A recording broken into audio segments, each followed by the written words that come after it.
Hello students, स्वागत है आप सबका आज के इस वीडियो में। और आज के इस वीडियो में हम बात करेंगे फ्रांस के संविधान के बारे में। आप सब जानते हैं कि फ्रांस यूरोप का एक प्रतिनिधि देश है, प्रमुख देश है और यूरोप की राजनीतिक व्यवस्था में एक महत्वपूर्ण स्थान रखता है।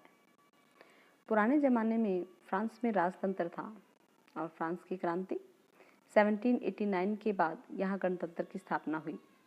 उसके बाद वहाँ गणतंत्रात्मक और शाही शासन व्यवस्था एक दूसरे के बाद चलती रही। 1958 में चार्ल्स डिगाल के नेतृत्व में वहाँ 5वें गणतंत्र की स्थापना हुई। इस जो 5वां गणतंत्र का संविधान था, ये 4 अक्टूबर 1958 को लागू किया गया और इसके निर्माण में जनरल डिगाल की महत्वपूर्ण भूमिका थी, इसलिए इसे जनरल डिगाल का संविधान भी कहा जाता है। आज हम फ्रांस की शासन व्यवस्था और वहाँ के संविधान की जो विशेषताएं हैं उनको समझने का प्रयास करेंगे। तो सबसे पहले बात करते हैं वहाँ के संविधान के बारे में। तो वहाँ के संविधान की प्रथम विशेषता है कि फ्रांस का संविधान लिखित एवं निर्मित संविधान है। निर्मित संविधान उस संविधान को कहा जाता है जिसका निर्माण एक विशेष समय में किसी संस्था द्वारा या सभा के द्वारा किया जाए। पंचम गणतंत्र के संविधान का निर्माण 1958 में 39 सदस्यों की एक संविधान परामर्शदात्री परिषद के द्वारा किया गया। इन 39 सदस्यों में से 26 सदस्य संसद के भी थे। ये संविधान एक लिखित संविधान है और इस संविधान में प्रस्तावना के अतिरिक्त 16 अध्याय और 89 धाराएं हैं। दूसरी विशेषता यदि हम बात करें वो है यहाँ का संविधान एक कठोर संविधान है। अपने पूर्वगामी संविधानों की भांति ही ये संविधान भी जो है वो कठोर है। कठोर संविधान उस संविधान को कहा जाता है जिसके संशोधन की प्रक्रिया साधारण कानून निर्माण की प्रक्रिया से भिन्न होती है। 2 प्रकार से किया जा सकता है ये संशोधन। पहला तरीका तो ये है कि राष्ट्रपति संशोधन विधेयक को संसद में प्रस्तुत करे और दोनों सदनों के 3/5 बहुमत द्वारा ये पारित होना चाहिए। और दूसरा तरीका है कि प्रधानमंत्री के प्रस्ताव पर राष्ट्रपति या संसद का कोई सदस्य संशोधन विधेयक प्रस्तुत करे। दोनों सदनों के बहुमत से ये पारित होना चाहिए और उसके बाद इसे जनमत संग्रह के लिए प्रस्तुत किया जाए। तो इस प्रकार हम देखते हैं कि जो प्रक्रिया है ये जटिल भी है और कठोर भी है, इसलिए इसे कठोर संविधान कहा जाता है। फ्रांस के शासन व्यवस्था में की जो व्यवस्था है वो एकात्मक शासन व्यवस्था है। एकात्मक शासन व्यवस्था वो होती है जिसमें देश की शासन व्यवस्था का एक ही केंद्र होता है। तो जो फ्रांस है वहाँ भी एकात्मक शासन पद्धति है। वहाँ स्थानीय इकाइयों को कोई जो शक्ति प्राप्त होती है वो केंद्र सरकार से ही होती है। संविधान द्वारा केंद्र और इकाइयों को शक्ति का विभाजन वहाँ नहीं किया गया है। अब बात करते हैं वहाँ गणतंत्रीय शासन व्यवस्था है और लोकतंत्रात्मक शासन पद्धति को अपनाया गया है। ये आवश्यक नहीं होता कि जहाँ लोकतंत्र हो वहाँ गणतंत्रीय शासन व्यवस्था भी हो। जैसे उदाहरण यदि हम देखें तो ब्रिटेन में लोकतंत्र तो है लेकिन वहाँ गणतंत्र नहीं है। वो शासन जिसमें शासन की अंतिम सत्ता जनता में निहित होती है उसे हम लोकतंत्र कहते हैं। और इसके साथ ही जहां लोकतंत्र के प्रधान का निर्वाचन एक निश्चित अवधि के लिए प्रत्यक्ष या अप्रत्यक्ष रूप से जनता के द्वारा किया जाता है, उस व्यवस्था को हम गणतंत्र कहते हैं।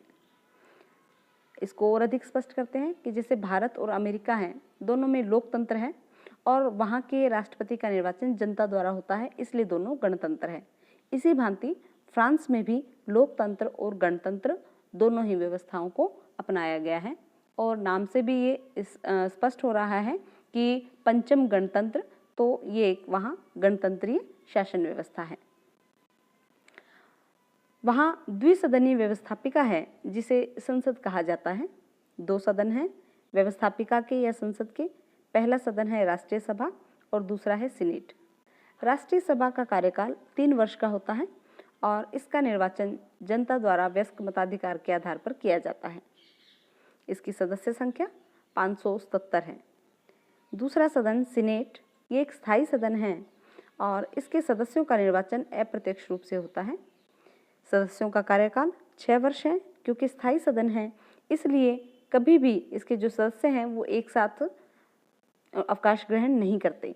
इसमें प्रत्येक 3 वर्ष बाद 50% या आधे सदस्य हैं वो अवकाश ग्रहण कर लेते हैं और उनके स्थान पर नए सदस्य कार्य ग्रहण कर लेते हैं। इस प्रकार ये जो सदन है निरंतर बना रहता है। फ्रांस के संविधान की एक अन्य विशेषता है वो है वहाँ की अर्ध अध्यक्षात्मक शासन प्रणाली। अर्ध अध्यक्षात्मक शासन प्रणाली इसलिए कहा गया है क्योंकि इसमें संस्थात्मक और अध्यक्षात्मक दोनों ही शासन व्यवस्थाओं का मेल किया गया है। ये अध्यक्षात्मक इसमें इसलिए कहा जाता है क्योंकि यहाँ का जो राष्ट्रपति है वो गणतंत्र का वास्तविक शासन है, लेकिन यहाँ प्रधानमंत्री व मंत्रिपरिषद को राष्ट्रीय परिषद के प्रति, नेशनल असेंबली के प्रति उत्तरदायी बनाया गया है। तो इस तरह एक मिली जुली दोनों लक्षणों वाली जो व्यवस्थाएं हैं वो हमारे सामने आती हैं। इसमें जो मंत्री होते हैं वो संसद के सदस्य नहीं होते। मंत्रियों को संसद की कार्यवाही में भाग लेने का तो अधिकार होता है, लेकिन मतदान करने का अधिकार नहीं। यहाँ प्रधानमंत्री की तुलना में राष्ट्रपति पद को अधिक शक्तिशाली बनाने का प्रयास किया गया है। इसलिए फाइनर इस व्यवस्था को हाइपर प्रेसिडेंशियल सिस्टम भी कहकर बुलाता है। फ्रांस के संविधान में राजनीतिक दलों को संवैधानिक मान्यता प्राप्त है। संविधान की धारा 4 ही कहती है कि मताधिकार की अभिव्यक्ति का मुख्य साधन राजनीतिक दल होंगे। इस प्रकार राजनीतिक दल हैं उनका संविधान में प्रावधान किया गया है। वहाँ के संविधान की एक अन्य विशेषता है वो है वहाँ की अनूठी न्याय व्यवस्था, वहाँ की अनूठी संविधान परिषद जैसी अद्भुत संस्था। संवैधानिक परिषद एक ऐसी संस्था है जिसका काम कानूनों की संवैधानिकता की जांच करना है। जैसे हम देखते हैं कि अन्य देशों में न्यायिक पुनरावलोकन का कार्य न्यायालयों द्वारा किया जाता है, फ्रांस में ये कार्य न्यायालयों द्वारा ना किया जाकर के संवैधानिक परिषद के द्वारा किया जाता है। इसलिए संवैधानिक परिषद को फ्रांसीसी संसद का तीसरा सदन भी कहा जाता है।